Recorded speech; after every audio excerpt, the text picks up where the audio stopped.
สบายดีท่านผู้ชมที่เคารพต้อนรับท่านเข้าสู่การรายงานข่าวภาคเที่ยงประจำวันจากห้องข่าวโทรภาพแห่งชาติลาวข่าวภาคเที่ยงประจำวันเสาร์ที่11เมษายน2026กับข้าพเจ้าอโนมาลัทธิดาเริ่มต้นที่การรายงานข่าวภายในประเทศคณะโฆษณาอบรมศูนย์กลางภาคจัดพิธีเฉลิมฉลองบุญปีใหม่ลาวส่งท้ายปีเก่าพศ2568ต้อนรับปีใหม่พศ2569คณะโฆษณาอบรมศูนย์กลางภาคได้จัดพิธีฉลองส่งท้ายปีเก่าต้อนรับปีใหม่ลาวโดยพิธีได้จัดขึ้นในวันที่9 เมษายน 2026เป็นเกียรติเข้าร่วมของพระอาจารย์ถาวรไทยพิมพ์ทองประธานสงฆ์วัดจันทบุรีมีทานคำพันธ์เผยยบงกรรมการกรมการเมืองศูนย์กลางภาคเลขาคณะบริหารงานภาคหัวหน้าคณะโฆษณาอบรมศูนย์กลางภาคพร้อมด้วยภรรยามีพระเถรานุเถระบรรดาห้องหัวหน้ากรมห้องกรมอดีตพนักงานอาวุโสบำนาญพนักงานราชการแขกถึกเซินเข้าร่วมอย่างเป็นขบวนฟุดฟื้นการจัดพิธีครั้งนี้เพื่อเป็นการปกปักรักษาวัฒนธรรมฮิตของประเพณีอันดีงามของชาติลาวเฮาที่เคยสืบทอดและปฏิบัติกันมาแต่บูรณาการทั้งเป็นการเสริมขยายและหันแน่นความสามัคคีระหว่างพนักงานราชการภายในคณะโฆษณาอบรมศูนย์กลางภาคด้วยกันให้แน่นแฟ้นยิ่งขึ้นในพิธีท่านคำพันธ์เผยยวงศ์ได้ให้เกียรติใต้เทียนบูชาพระพุทธรูปจากนั้นได้มีพิธีทางศาสนาสูตรลดน้ำไหว้พระหับศีลหับพรถวายเพลถวายวัตถุปัจจัยหยาดน้ำขอพรบาสีสู่ขวัญอวยพรไซเซิงกันและกันตามฮิตของประเพณีอันดีงามของลาวที่เคยสืบทอดและปฏิบัติกันมาโอกาสนี้พระอาจารย์ถาวรไทยพิมพ์ทองได้มอบพระพุทธรูป1 องค์ให้ท่านคำพันธ์เผยยวงศ์เพื่อสักการะบูชาไว้ในคณะโฆษณาอบรมศูนย์กลางภาคต่อไปท่านผู้ชมการกะเกี่ยมความพร้อมเวียกงานป้องกันสกัดกั้นอุบัติเหตุจราจรทางบกและยะเฉลิมฉลองบุญปีใหม่ลาวกรมตำรวจจราจรกระทรวงป้องกันความสงบจะนำไส้จำนวนพลเกือบ100 คนและวางเป็น4 จุดเพื่อสกัดกั้นอุบัติเหตุจราจรทางบกที่อาจจะเกิดขึ้นในระยะเฉลิมฉลองส่งท้ายปีเก่าต้อนรับปีใหม่ลาวพศ2569พันเอกคำสนศรีดาวงศ์หัวหน้ากรมตำรวจจราจรต่างหน้าให้คณะภาคคณะกรมตำรวจจราจรกรมใหญ่ตำรวจกระทรวงป้องกันความสงบให้ฮู้ว่าในปี2025มีอุบัติเหตุเกิดขึ้นทั้งหมด 6,779 รายพาหนะเปเพ 12,158 คันคนได้รับบาดเจ็บ 1464 คนเสียชีวิต917 คนมูลค่าเสียหายเกือบ240ตึกกีบเกิดเฉลี่ย19 รายต่อมือและเสียชีวิตเฉลี่ย3 คนต่อมือในปีใหม่ลาวพศ2568มีอุบัติเหตุเกิดขึ้นจำนวน313 รายพาหนะเปเพจำนวน538 คันคนได้รับบาดเจ็บจำนวน521 คนคนเสียชีวิตจำนวน26 คนหญิง7 คนสร้างผลเสียหายทางด้านสุขภาพชีวิตและทรัพย์สินของรัฐของร่วมหมู่และของพ่อแม่ประชาชนบรรดาเผ่าอย่างหลวงหลายสาเหตุหลักของการเกิดอุบัติเหตุก็คือความไวเกิน109 กรณีเสียชีวิต8 คนดื่มแล้วครับ75 กรณีเสียชีวิต14 คนพาหนะร่วมเกิดอุบัติเหตุส่วนหลายแม่นประเภทรถจักรต่ำรถจักร86 รายเสียชีวิต3 คนรถจักรต่ำรถยนต์85 รายเสียชีวิต3 คน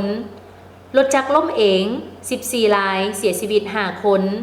รถยนต์ต่ำค้นยาง6 รายเสียชีวิต2 คน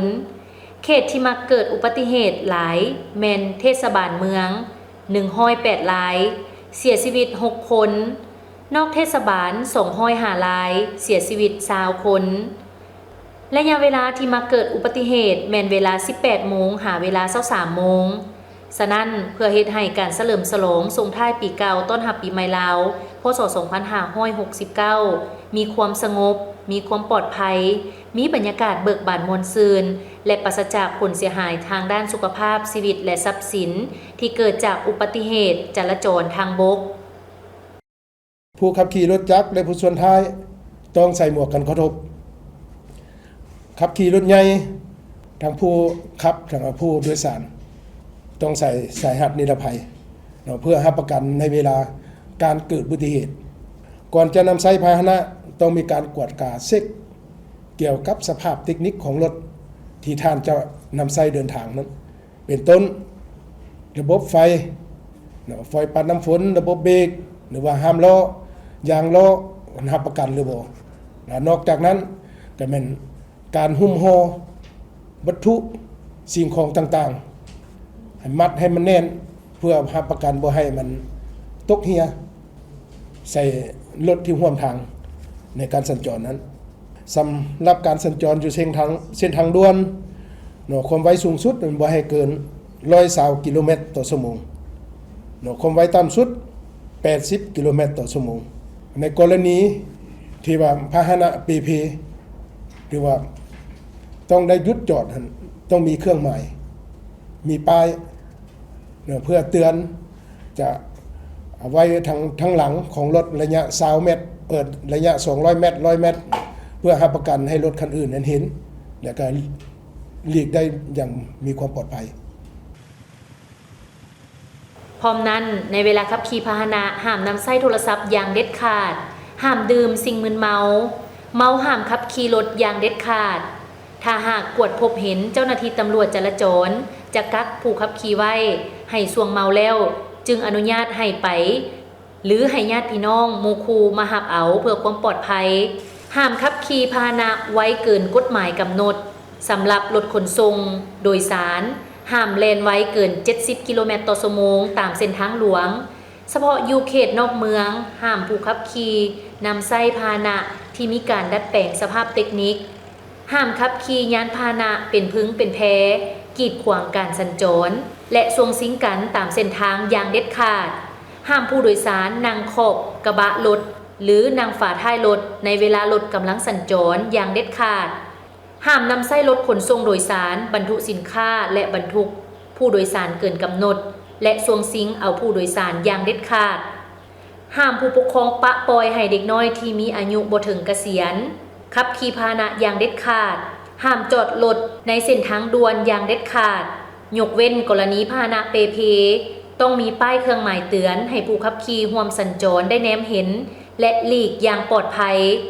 ผู้ขับขี่พาหนะต้องเคารพและปฏิบัติกฎระเบียบจราจรทางบกอย่างเข้มงวดข้าพเจ้าขอเรียกร้องมายังทุกองค์การจัดตั้งสังคมพ่อแม่ประชาชนพนักงานทหารตำรวจพ่อค้าชาวขายผู้ใช้รถใช้ถนนทุกคนจงเป็นเจ้าการพร้อมกันศึกษาอบรมแนะนำลูกหลานพนักงานอยู่ในความรับผิดชอบของตนให้มีสติตื่นตัวโดยการสร้างภูมิคุ้มกันป้องกันตนเองเช่นปฏิบัติกฎจราจรอย่างเข้มงวดปรับเปลี่ยนพฤติกรรมจากการเมาบ่ขับขี่รถด้วยความไวจำกัดถูกตามกฎหมายกำหนดให้กลายเป็นวัฒนธรรมใหม่ของสังคมเราเพื่อปราศจากการเกิดอุบัติเหตุและการสูญเสียจะบ่เกิดขึ้นเฮ็ดให้ทุกคนในครอบครัวอยู่ร่วมกันอย่างมีความสุขและบ่มีไผสูญเสียคนฮักย้อนความประมาทขาดสติในการขับขี่พาหนะท้ายนี้ข้าพเจ้าตั้งหน้าให้แก่กำลังตำรวจจราจรในนามส่วนตัวขออวยพรอันประเสริฐมาอย่างการนำภาครัฐและพ่อแม่ประชาชนบรรดาเผ่าตลอดฮอดพนักงานทหารตำรวจพ่อค้าชาวขายทุกท่านจงมีสุขภาพเข้มแข็งมีความสุขสมหวังตลอดปีและขอให้การเดินทางของทุกท่านด้วยความปลอดภัยขอขอบใจการเฉลิมฉลองส่งท้ายปีเก่าพศ2568ต้อนรับปีใหม่ลาวพศ2569กรมตำรวจจราจรจะใช้กำลังพลเกือบ100คนและวางเป็น4จุดอยู่จุดเส้นทางเลขที่13ใต้เมืองท่าพระบาทแขวงบริคำไซจุดทางเข้าหาทางด่วนสีเกิดนาไซทองจุดเข้าออกวังเวียงแขวงเวียงจันทน์และจุดเส้นทางเลขที่10เมืองโทรคมแขวงเวียงจันทน์สิ่งสำคัญผู้ขับขี่ต้องเป็นเจ้าการในการปฏิบัติตามกฎระเบียบอย่างเข้มงวด เพื่อหลีกเลี่ยงอุบัติเหตุที่อาจจะเกิดขึ้นได้ทุกเวลามาเบิงบริษัทเบียร์ลาวจำกัดเปิดโครงการขยายกำลังการผลิตระยะยาวเพื่อขับเคลื่อนการเติบโตทางธุรกิจแบบยืนยงวันที่ 9 เมษายน 2026 บริษัทเบียร์ลาวจำกัดได้จัดพิธีเปิดนำไส้โครงการขยายกำลังการผลิตระยะยาวบริษัทเบียร์ลาวจำกัดระยะที่ 1 หรือ LDP1 ขับเคลื่อนการเติบโตแบบยืนยงเข้าร่วมในพิธีมีทานสันติภาพพรหมวิหารรองนายกรัฐมนตรีกระทรวงการเงินท่านมโนทองวงไซรองรัฐมนตรีกระทรวงอุตสาหกรรมและการค้าท่านเฮนริกจูแอนเดอร์สันผู้อำนวยการใหญ่บริษัทเบียร์ลาวจำกัดท่านเจ้าอาเบคาซิสรองประธานบริหารกลุ่มบริษัทคาร์ลสเบิร์กภาคพื้นอาซีท่านนิโคลายพริสต์เอกอัครราชทูตเดนมาร์กประจำเวียดนามและลาวพร้อมด้วยภาคส่วนที่เกี่ยวข้องเข้าร่วมท่านสันติภาพพรหมวิหารได้กล่าวว่าการลงทุนที่มีมูลค่าหลายกว่า50ล้านยูโรในครั้งนี้บ่เพียงแต่แม่นผลสำเร็จอันสง่างามแต่เป็นบาทก้าวขยายตัวที่สำคัญของบริษัทเบียร์ลาวจำกัดแต่มันยังเป็นการยั่งยืนอย่างหนักแน่นถึงความเชื่อมั่นของนักลงทุนที่มีต่อสภาพแวดล้อมการลงทุนอยู่สาธารณรัฐประชาธิปไตยประชาชนลาวรัฐบาลลาวถือว่าการขยายตัวของธุรกิจในครั้งนี้แม่นมากผลแห่งการร่วมมือที่เข้มแข็งระหว่างภาครัฐและภาคเอกชนทั้งเป็นสัญญาณอันดีส่งไปถึงนักลงทุนสากลให้เห็นว่าสาธารณรัฐประชาธิปไตยประชาชนลาวยังคงเป็นประเทศที่มีเสถียรภาพและเป็นจุดหมายปลายทางการลงทุนในระยะยาวที่น่าเชื่อถือการเปิดนำไส้โครงการครั้งนี้แม่นระยะทำอิฐในแผนพัฒนา10ปีของบริษัทเบียร์ลาวจำกัดซึ่งได้รวมเอาการยกระดับโรงงานให้มีความทันสมัยยิ่งขึ้นเสริมขยายพื้นฐานโครงล่างและความยืนยงพร้อมทั้งระบบการคุ้มครองที่รองรับความต้องการของการผลิตในอนาคตการขยายกำลังการผลิตในครั้งนี้ได้สร้างสำเร็จในช่วงเวลาที่เหมาะสมเนื่องจากความต้องการของผู้บริโภคเครื่องดื่มน้ำหวานอัดลมและน้ำดื่มในลาวเพิ่มขึ้นหลายโดยเฉพาะในช่วงปีผ่านมาได้มีอัตราการเติบโตอย่างไววาซึ่งมีปัจจัยหลักมาจากกลุ่มประชากรวัยหนุ่มที่เพิ่มขึ้นแกนหลักของ LDP1 แม่นการขยายสายการผลิตที่ทันสมัยแบบครบวงจรมีความไวสูงสามารถผลิตได้ถึง 45,000 ตุกต่อชั่วโมงซึ่งรองรับการบรรจุภัณฑ์แบบกระป๋องและกระตุกยางภายในระบบเดียวที่มีประสิทธิภาพสูงขึ้นสายการผลิตใหม่นี้จะช่วยเพิ่มประสิทธิภาพในการดำเนินงานปรับปรุงประสิทธิผลของพนักงานและช่วยควบคุมต้นทุนในการผลิตให้ดีกว่าเก่าเพื่อรับประกันความสามารถในการแข่งขันในระยะยาวด้วยมูลค่าการลงทุน50ล้านกว่ายูโรหรือประมาณ 1,000 ตื้อกว่ากีบ LDP1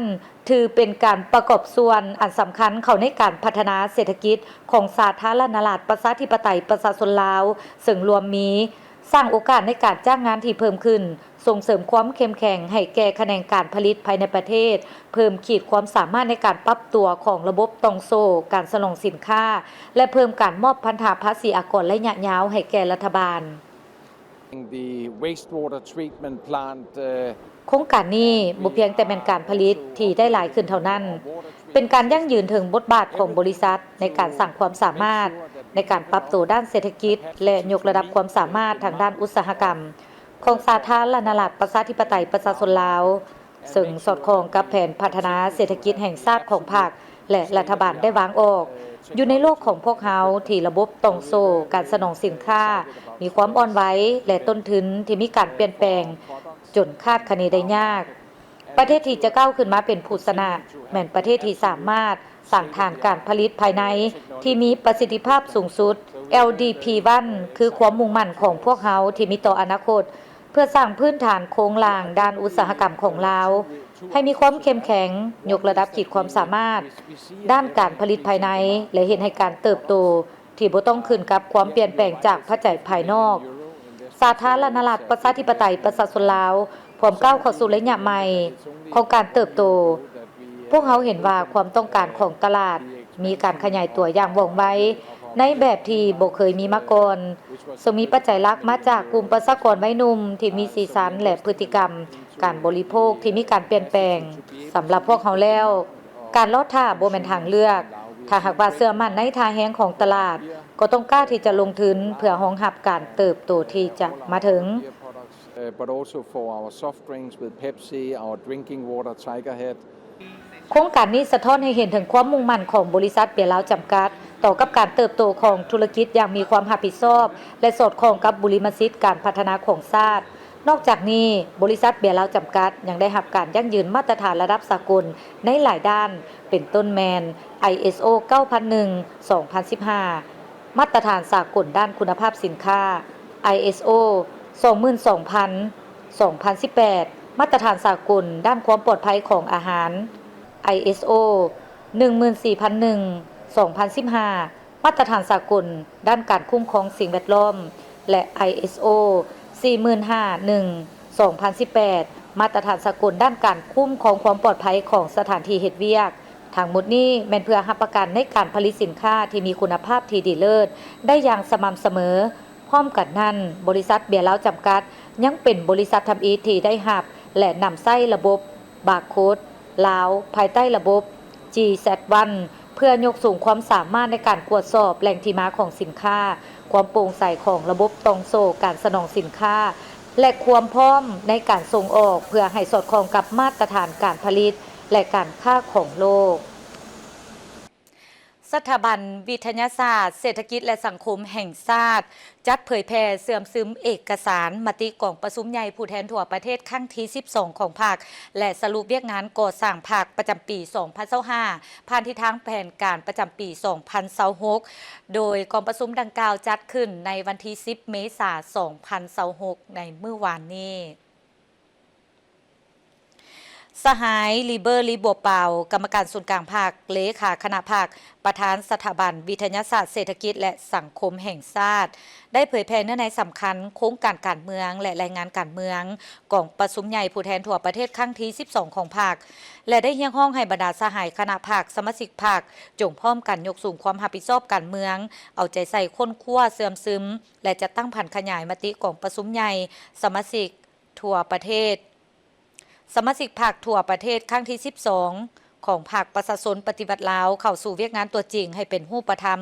พร้อมกันยู่แห่งการผันขยายและจะตั้งปฏิบัติตัวจริงเฮ็ดให้กลายเป็นขบวนการอันกว้างขวางของมหาชนของทั่วสังคมเพื่อนำเอาผลประโยชน์ตัวจริงมาให้ประเทศชาติและประชาชนก็คือเฮ็ดให้การนำพาปกปักรักษาและพัฒนาประเทศชาติไปถูกต้องตามทิศที่ได้กำหนดไว้อย่างนักแน่น